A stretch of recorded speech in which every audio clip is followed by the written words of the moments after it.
Hello, class. I will be talking about homelessness today.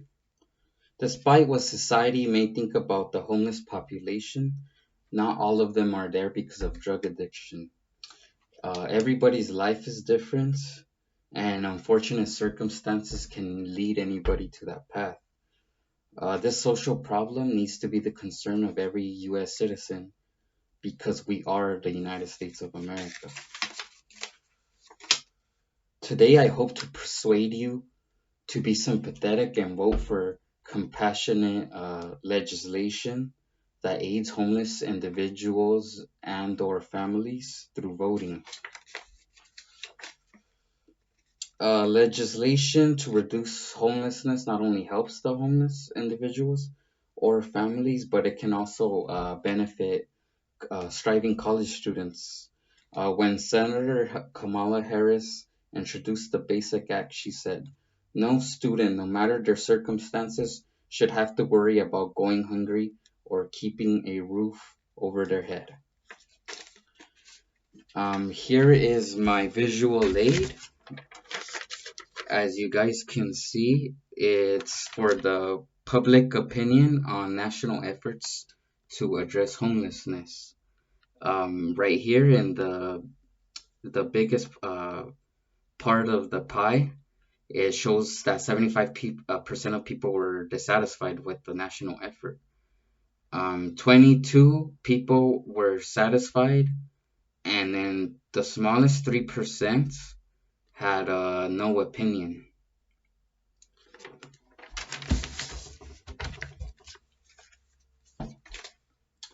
First, I will begin by telling you about how housing programs approved by legislation benefit the homeless by providing security and stability.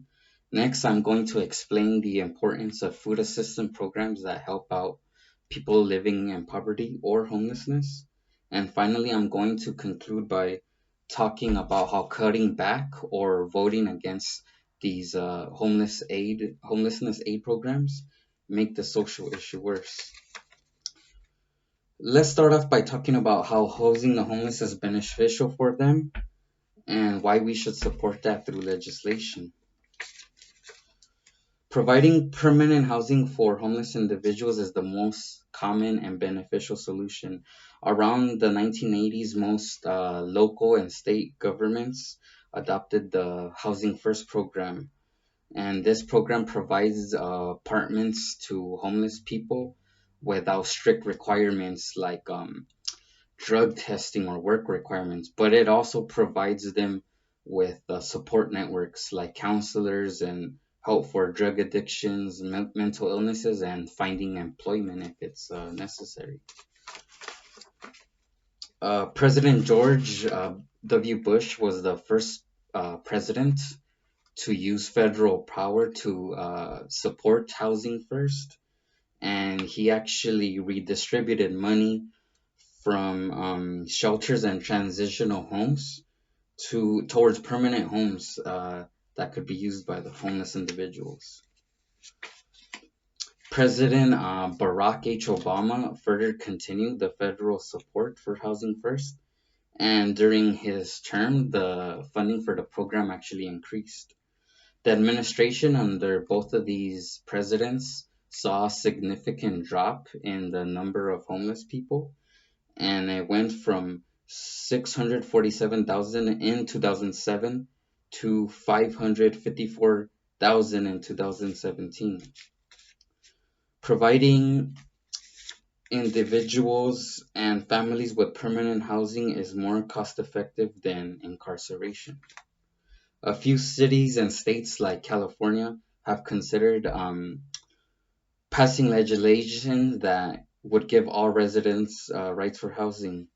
Assembly Bill 22 was proposed in California, and this bill would give housing rights to every child and family. California Assemblywoman Autumn Burke told a reporter in January 2020, it costs $81,000 a year to incarcerate a person and for a two-bedroom apartment, it's actually $25,000 a year. Also, in January 2020, in an NPR interview with Tristia Bauman, who's an attorney for the National Law Center on Homelessness and Poverty, said, "Housing first produces better outcomes, and importantly, to any lawmaker, it saves money. In fact, it is the cheapest and most effective intervention that is established by a number of national studies." Now that I have shown you the benefits of housing the homeless, we can now talk about the importance of sustaining food programs for those affected by poverty or homelessness. Food assistance programs are highly necessary to keep Americans that are affected by poverty or homelessness from starving. In 2019, more than 38 million Americans were living in poverty, according to the U.S. Department of Agriculture. More than 37 million suffered from hunger, and this includes 11 million children. 57% of people that were helped by Feeding America had to choose between housing or food. Feeding America is the largest program that assists people with food assistance. 31% of people that program helped had to choose between food or education. And two-thirds of college students have food insecurity, and half of them have housing insecurity, according to the Kamala Harris website. These statistics include 14% of students who experienced homelessness. I myself have struggled with food insecurity, but luckily the Mount Sac food pantry program was there for me. I also live in Pomona, which is known as a sanctuary city, and this city has numerous homeless resources. Kamala Harris actually wants to aid college students with basic needs and it includes housing and food assistance.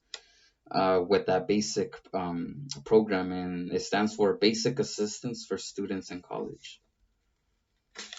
Now that we have reviewed the importance of food assistance, I will discuss how cutting back or voting against these assistance programs for the homeless makes this social problem worse. If we as Americans vote against measures that aid people affected by poverty or homelessness, our progress is going to diminish. On May 23rd, 2017, the Trump administration revealed a budget that would make massive cuts to the majority of these assistance programs. Supplemental Nutrition Assistance Program, which is the biggest food federal program, would be cut by $192 billion over 10 years, and that's a 25% decrease. Payments for the Social Security disability would be reduced by $72 billion over the next 10 years. And college loan programs for poor or middle class students would be eliminated. The Trump administration also proposed to make budget cuts to housing programs by 7.4 billion, and that's a 15% decrease. Medicaid was almost reduced by $772 billion. Medicaid gives health insurance to the poor, to the disabled, and most importantly, to a lot of people in nursing homes. And now I will come to my conclusion. Today, I wish to persuade you to support aid programs for the poor and homeless. First, I talked about the benefits of housing the homeless.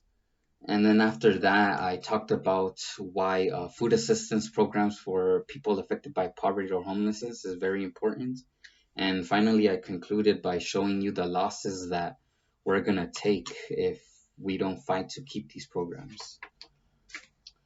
For my lasting thought, I hope that I gave you some insight and inspiration to help the less fortunate, because one day we might need the help ourselves. Thank you very much and have a good day.